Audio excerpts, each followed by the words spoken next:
morning. Today we're going to talk about chapter 10 of You Are a Badass. This one is actually about meditation. I believe the name of this chapter is actually Meditation 101, if I'm correct. But she talks about making it a habit, right? It's kind of like a good example. It's kind of like working out. When you first start working out, you gotta kind of like convince yourself on the daily, right? Like you don't really feel like it, but I gotta go. But once you've done it for a little while, it becomes addicting, right? Because you know how good you're gonna feel after, so your body literally craves it. With meditation, it's the same thing. Once you first start doing it, it feels a little bit uncomfortable. It feels like it's something that you gotta make yourself do it. But once you start seeing the benefits, what it does to your mindset, what it does to the way that you perceive yourself, it becomes addicting. You'll start craving it, and it gets a lot easier with time. Okay, just gotta get started. So whenever we are meditating, we are connected to God. We are connecting to source energy, if that's what you want to call it. But it's gonna raise your frequency. It's gonna make you feel better. It's gonna teach you how to focus. When you're meditating, you're pretty much training your intuition. You're training yourself to listen to the inner voice, the gut feeling, that some people call it gut feeling. But you're training yourself to listen to that so you can make better decisions that are based on that inner voice, right? Not just on rational things, because sometimes we train so much for like rational decisions, but we forget to train our intuition, our spirituality, our connection with God, and so on. So some simple steps on how to start meditation. And before I start this, there is a lot of guided meditation videos on YouTube. So I'm gonna give you some tips on it, but if you are a beginner, I would 100% recommend that you do guided meditation, okay?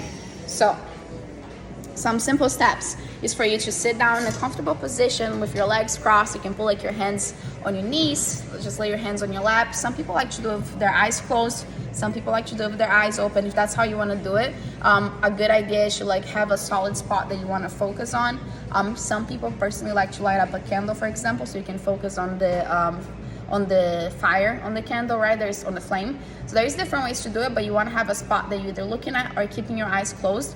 Once you do that, once you get into that position, you got to start focusing on your breathing and pushing away any thoughts. So your goal is to be able to sit there still without letting like your mind take over and just go through crazy thoughts, right? You want to be able to keep your mind clear so you can start listening to that inner voice that it's so hard to do with like this busy, loud world that we live in.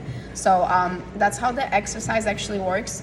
For a lot of people, something that's really useful and helpful, even more at the beginning, I feel like it helped me a lot, is to have a purpose behind the meditation. So if you have a question that you're dwelling upon, whether that's business, whether it's about relationships, you can start your meditation thinking about that to, of course, it's not always going to happen, but you get the answer for that, okay? As you practice more, it gets easier and easier for you to listen.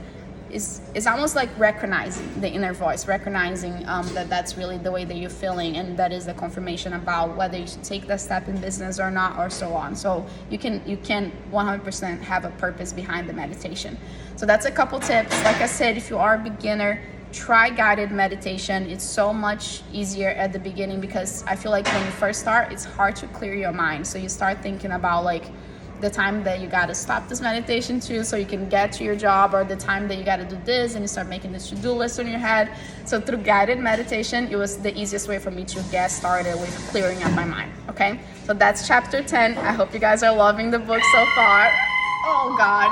As I was saying before, my hectic business partner came in the door. I hope you guys are loving the book so far. Sorry it's taking me so long to upload this. We're like in the process of hiring new people. It's been incredibly busy, thank God, like not complaining, but just busy as far as getting stuff done for this year. And that's it. That was chapter 10. I'll see you guys soon for chapter 11. Hopefully tomorrow, okay? We're gonna try to stay on point with this now. Have a good day.